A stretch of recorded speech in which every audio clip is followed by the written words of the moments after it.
Mom, help. I'm feeling really sick with a high fever. While I was visiting my parents to take care of my mom, I got a distress call from my 6-year-old daughter. What? Dad isn't there. I wanted to ask my husband, who should have been with her, about our daughter's condition. Dad's got a fever of 104 degrees. He's not getting out of bed. To my surprise, he was also down with a fever. I quickly explained the situation to my mom, jumped into the car, and rushed back home. However, when I got home, there was no sign of my husband, who should have been asleep.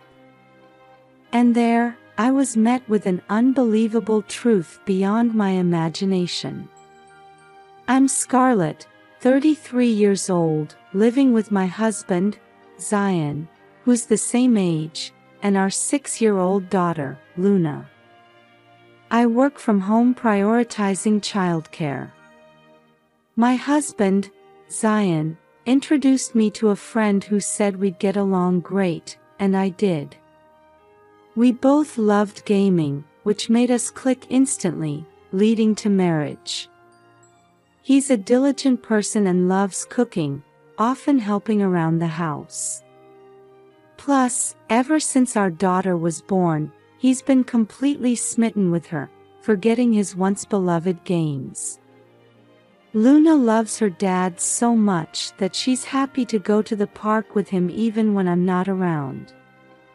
Watching their close bond always brought a smile to my face. However, around the time Luna turned 5, Zion started acting differently. While he still took care of our daughter and did chores, he seemed absent-minded, often not really listening when spoken to. And then, this happened. Scarlett's working from home today, right? I'll take Luna to the park. Thanks. That helps. He left with our daughter in the car. 2 hours later, when I finished work earlier than expected, I went to the park, but they were nowhere to be found. I called Zion multiple times, but I couldn't reach him. Eventually, they came back as if nothing had happened. Luna, where were you and what were you doing? We went for a drive. I waited in the car the whole time watching cartoons while Dad was busy. I was shocked not only because Zion had changed plans without telling me but also for making Luna wait in the car for so long. Hey Zion, what were you thinking? Well, on our way to the park, I got called into work suddenly. So, we went for a drive instead. His explanation seemed fishy. Although I felt a bit uneasy about his behavior, I let it slide since our daughter was safe and didn't press further. However, Zion's suspicious actions didn't end there.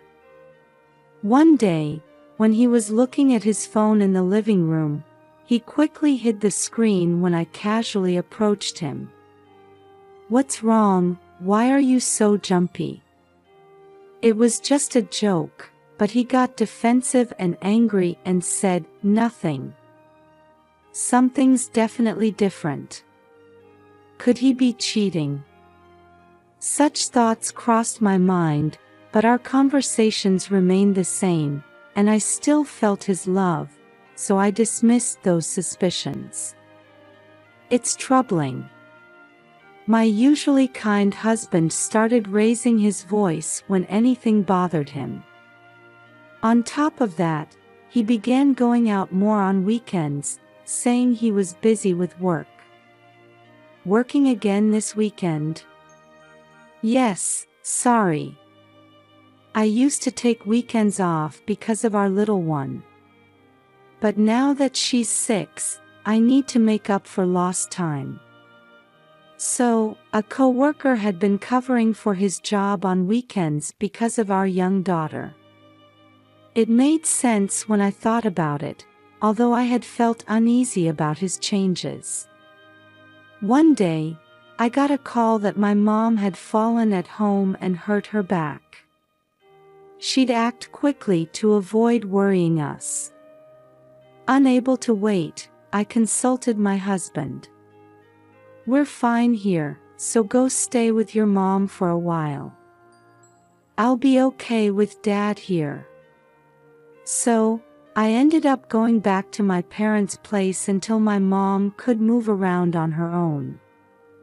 When I called my daughter that night, her voice said, "Don't worry, Mom," gave me a huge sense of relief. Luckily, there was nothing wrong with my mother's bones, and she'd be fine as long as she rested. She could come home in about a week. However, by the next evening, Luna seemed to have lost her previous energy. "Dad's here, so I'm okay." Cough, cough. "Are you catching a cold, Luna? Tell Dad and get under the covers to stay warm." "Okay, got it."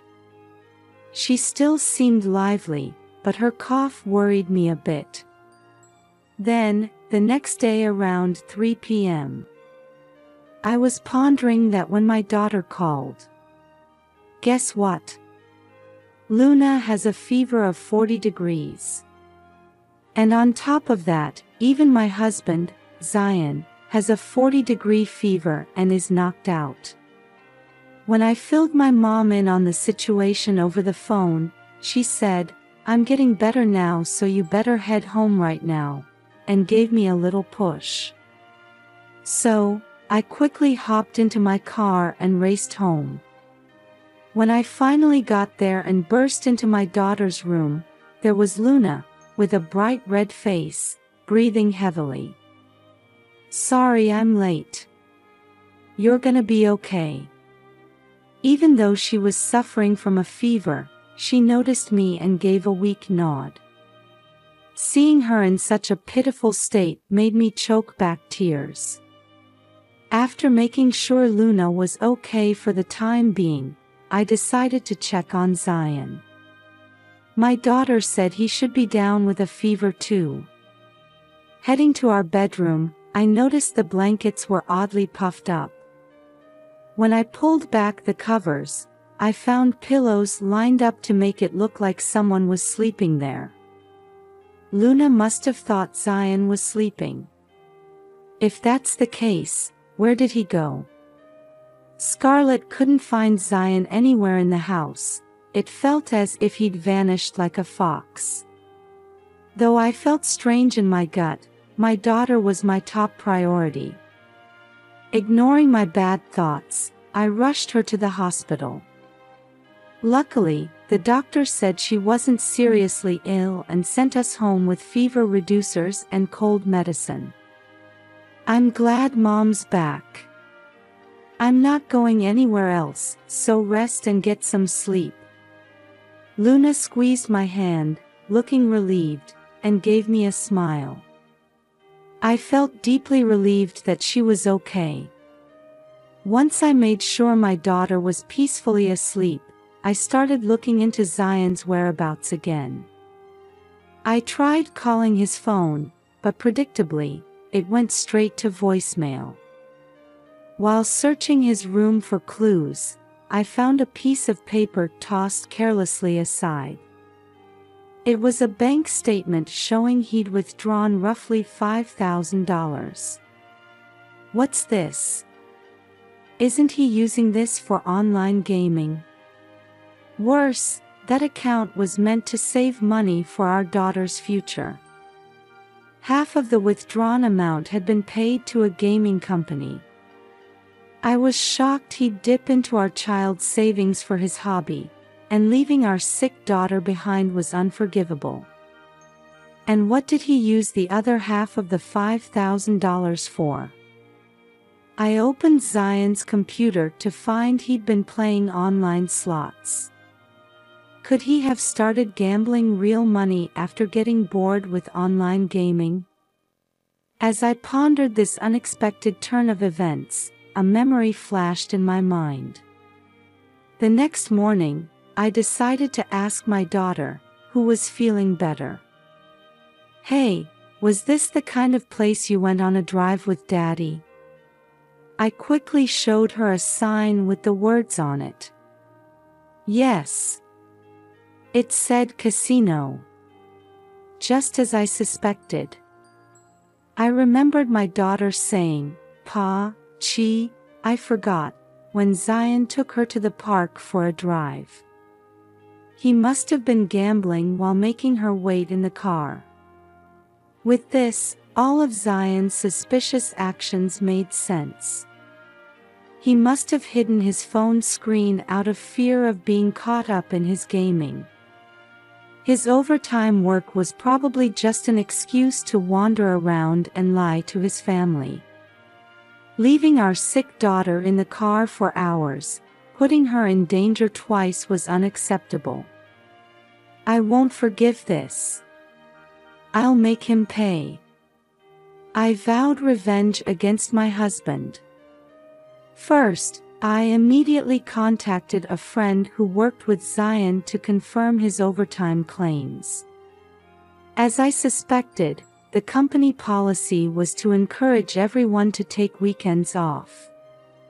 My friend reluctantly informed me that Zion had requested a day off due to our daughter's illness, but he was absent without notice today. This had become an issue within the company. As I suspected, he's been playing around freely. That night, I waited with frustration beside my still feverish daughter for Zion, but he never came home. Searching further, I found several loan cards from consumer finance companies in Zion's suit pocket. Unbelievable. He's not only drained our daughter's savings, but he's also in debt. My trust in Zion hit rock bottom, and my anger was unstoppable. Unaware of all this, Zion came home cheerfully that night. He said cheerfully, "Hey Luna, it's Daddy," and came into the living room. And he was surprised to see me. I wanted to confront him right then and there, but I didn't want my daughter to see me like that, so I forced myself to stay calm. "My mother is fine now, so I'm back." He visibly relaxed at my gentle tone. "Ha, I know everything. You'll see soon." I put my daughter to bed as usual and returned to the living room where Zion was lounging on the couch, watching TV. Seeing him, my frustration peaked, and I approached him, standing firm. "Where were you, leaving Luna suffering with a high fever?" I spoke as if my voice was chillingly low and reflecting my emotions. Zion seemed taken aback by my intensity, almost slipping off the sofa. Though he seemed intent on playing it cool, I wasn't having any of it. "What were you thinking? What if something happened to Luna? Kids get fevers, it's normal. Why are you making such a fuss?"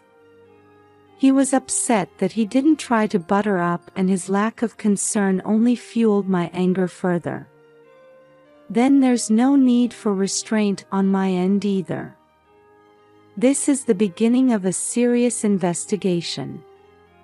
What's this all about? I slammed the bank statement in front of him, questioning what he spent such a large sum on, and he clearly didn't like it. "It's just some fun money. Besides, it's money I earned, so what's the problem? That was money we've been saving bit by bit for Luna's future. Give it back now." "I don't care about that. We'll just save up again." Even mentioning our daughter didn't bring any remorse from him. So, I gave him my next card. And what's this? You borrowed money, didn't you? My husband, presented with a consumer finance card, continued to sweat profusely but didn't back down. Just borrowed a little.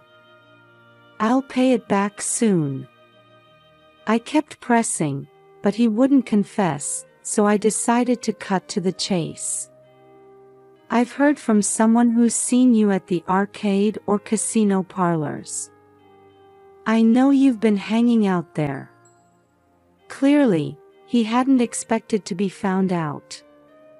His eyes started to dart around. And I've heard you've been taking weekends off too. You've deceived me. Accused like that, he seemed at a loss for words and clicked his tongue in annoyance. At this point, any affection or sympathy I had for him was completely gone. I can't be with you anymore. Let's get a divorce. Fine, whatever, we can divorce. Zion agreed to the divorce without much fuss, saying, "Bring it on." So, the divorce is finalized. Oh, by the way, didn't you skip work without permission yesterday? How did you know? It was just one time. Skipping work and goofing off. The company knows all about it. You can't get away with bad behavior. With that, his face turned pale in an instant. And not taking care of our sick daughter. I've reported that to your company too. Suddenly, his confident demeanor disappeared, replaced by tears as he clung to me. Can't you tell them it was a mistake?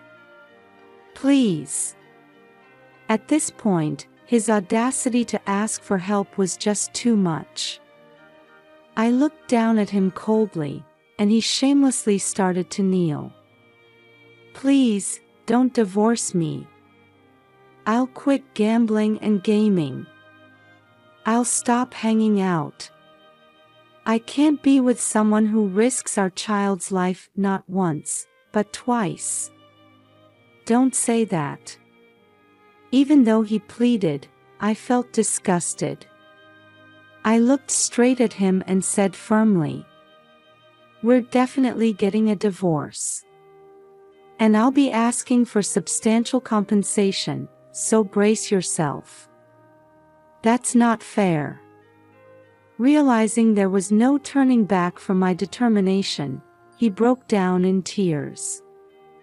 A month later, the divorce was finalized, and I claimed $35,000 in damages, including the depleted savings intended for Luna. Zion left his job because word got out about him leaving our sick child to go out and play. It was also discovered he had $3 million in debts from consumer loans. Now, I've heard he's working day and night in manual labor to repay his debts and compensation. Luna and I started anew near my parents' place. Her smiles are more frequent now, and I truly believe